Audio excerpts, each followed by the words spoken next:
I did a video last week questioning whether the shared path from the Iron Cove Bridge heading up Victoria Road was actually open or not.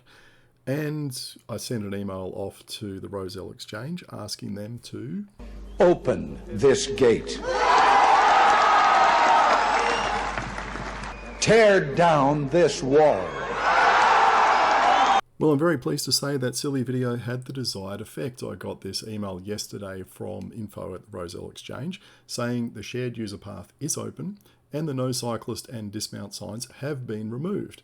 Now, it will remain thinner, I would have said narrower, in areas as they continue to work behind the fencing, etc. Okay, that's good. And thanks for bringing the sign to our attention. Yep, all good, no worries.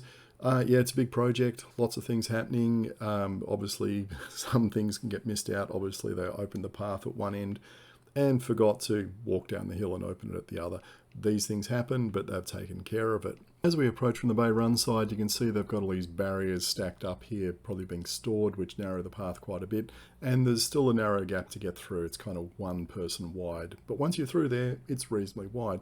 But yes, you can definitely see that dotted line, which should be going down the middle of the path, is kind of, well, there's not a hell of a lot of path on the right-hand side of it, that's for sure.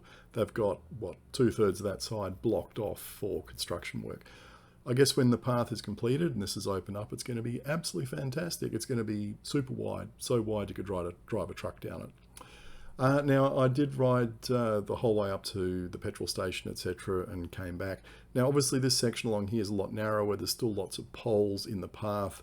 I have no clue whether they're taking them out or not. Are they temporary? Are they permanent? Who knows? But pay attention to the width of these crossings and the radius of the curves. And this is going to be important for what I'm going to show you next. Now, I went and stood in the middle of the road just to show how enormously wide this thing is. It's like crossing an Olympic swimming pool. It's that wide. And these curves are nice wide radiuses, so people can come flying down the hill in their cars and turn left without slowing down much, or they can exit onto Victoria Road without slowing down at the corner. And if you ask me, that's absolutely horrific because of what I saw about 1 minute after shooting this. So I'm coming down here and I can see this old couple struggling to get up that ramp. I mean, this bloke's on a walker. I didn't know how long it was going to take. They're in their 80s, I guess, maybe pushing 90. And I thought I was going to have to dismount and go and help them get up that section because it's a terrible ramp. It's really steep. It's narrow. The footpath is in terrible condition and they can't move very quickly. They're not very agile. They're not very mobile. Yet on this shared path, we've put this massively wide thing in here. How are pedestrians like those people supposed to get across there safely? I mean, that's just madness. You can have drivers flying down the hill, cleaning people like that up. Now, back in January, Rod Staples, when he was Secretary of Transport for New South Wales, put out this road user space allocation policy. And I can understand that that road design was probably done well before this policy was promulgated. And obviously what they've done is just gone to the files, pulled out the designs without thinking about, oh, do we have to update these designs to meet the latest policies, etc., and just built it. Okay, yep, fair enough. You know, that's probably what most people would do. But I think this is a good time for Transport for New South Wales to go back and rethink these roads because the new policy is they should be considering road users in order of walking, including equitable access for people of all abilities, like those old people on their wheelie walkers, cycling, yeah, it's a shared path, blah, blah, blah, then public transport, etc.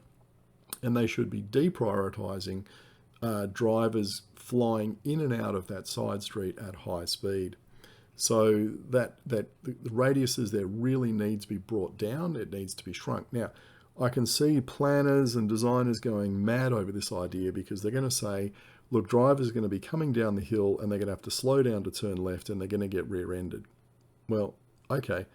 In that case, put in a left turn slip lane. Oh no, we can't do that because we're going to take away the traffic lanes. Well, look, I'm sorry, but the latest Austroads guidance, which has come out in the last year or so, says you prioritise safety above everything else, and then you make the traffic flow fit within the safety boundaries.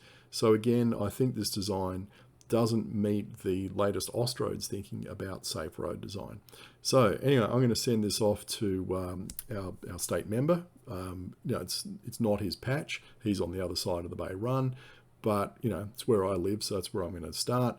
I think I'll include some other MPs, etc. Maybe Darcy Byrne from the Inner West Council, since he's the mayor. This is his area, and see if we can get this particular intersection fixed up.